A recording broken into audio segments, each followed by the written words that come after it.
Hello. First of all, I want to apologize because I thought I uploaded this video on Thursday, but I looked and my video's not there. And I'm not really sure what happened to it, and I delete videos after I make them to save room on my computer, so I don't have it. So now I have to make a new one. Then I'll use that voice that you find annoying and say something like, yeah, intelligent input, darling, why don't you just have another beer then? Anyways, so this week's topic is about us answering questions that you guys asked us last week. So let's get started. One of the questions I got, which was actually pretty funny, is what animal would I be if I could pick an animal? And I was thinking about this, and I think I would like to be an otter. First of all, you get to just like swim around. I think that'd be fun. And also, did you know that otters hold hands when they sleep in order to keep from floating away from one another? I think that's pretty fucking adorable, if I do say so myself. So I would like to be an otter and hold hands. Also, I mean, I think I kind of look like an otter. I think I could pull off otter quite well. Yeah. Let's see. The other question I've been getting a lot of for a while now, actually, is in regards to whether Katie and I are still together. I will say that we are not together right now, and that's all I'm going to say about that. I will say also that Katie is an absolutely wonderful human being, and there are no hard feelings at all, and that, yeah. I will no longer be answering any other questions regarding that topic.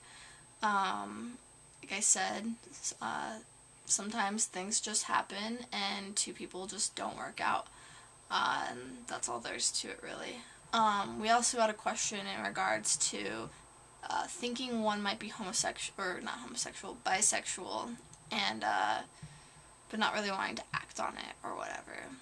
And, you know, I say this a lot, but I truly believe it. If you don't want to label your sexuality, don't. It really doesn't matter at all. Gay, bi, straight, pansexual, demisexual, sapiosexual, really, they're all kind of just labels. And I've said this before in one of my videos that I truly believe sexuality is fluid and on a spectrum. Like, for example, for me, sometimes I'll be, 80% gay. 10%, I could be a little bit attracted to a guy. I don't know. Some days I'm like 90% gay. Other days, I don't know. It kind of just moves around like that. And I think that sexuality is a lot more complicated than just physical attraction, and it's far more complicated than just sex.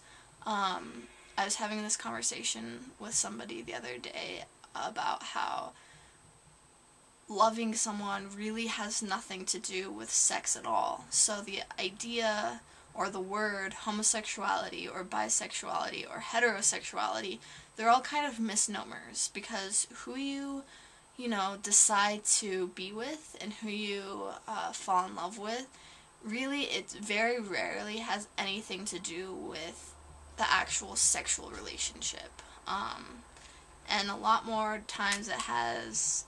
often it has a lot more to do with the human being. I mean, I identify as gay or queer for the simple fact that I prefer relationships with females, with people who are feminine, with kind of the female mind, I guess. That's what I'm attracted to. And while I find the body of a female to be extremely attractive, that's really not what that's really just a small portion of it. So I guess what I'm trying to get at is, if you fall in love with somebody, you're falling in love with the person. You're not falling in love with the way that you're going to have sex with that person. You're not falling in love with their body. You're falling in love with that person. So gay, straight, bisexual, whatever, it really, really doesn't matter.